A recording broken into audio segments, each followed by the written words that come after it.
بسم اللہ الرحمن الرحیم۔ اور یہاں رک کے میں مثال دوں گا۔ منہج کی خرابی یہ ہے کہ ہم مظاہر پہ ایمان لانے والے، ہم ایمانیات پہ توجہ دینے والے نہیں۔ قرآن مجید کی جب یہ آیت نازل ہوئی الف لام میم ولدت الروم فی ادنى الارض وهم من بعد غلبهم سيغلبون في بضع سنين لله الأمر من قبل ومن بعد ويومئذ يفرح المؤمنون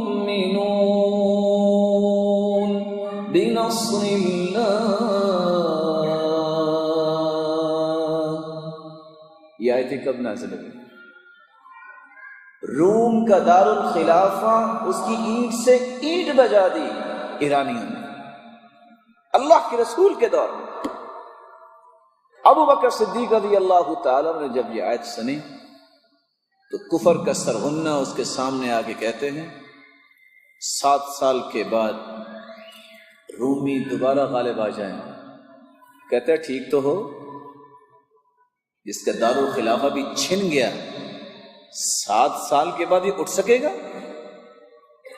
وہ مظاہر پہ اعتماد کیے بیٹھے تھا کہ سب کچھ ملیاں میٹ ہو گیا، اور ابو بکر صدیق وہ قرآن کی بات پہ یقین کر کے کہہ رہا تھا۔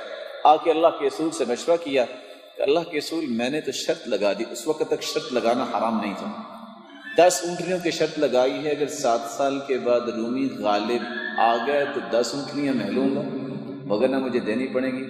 فرمایا ابو بکر دوبارہ جاؤ، شرط دوبارہ لگاؤ، 9 سال کی لگا لو۔ بضع سنین، بضع کا لفظ جو ہے یہ 9 تک استعمال ہوتا ہے۔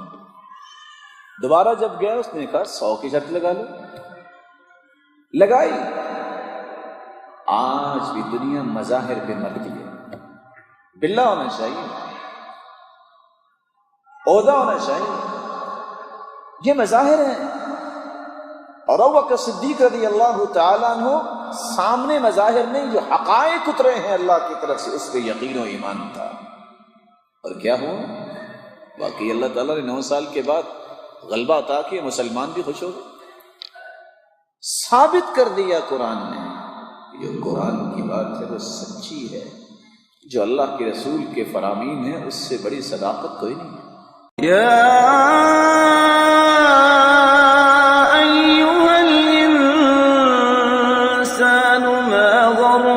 بربك الكريم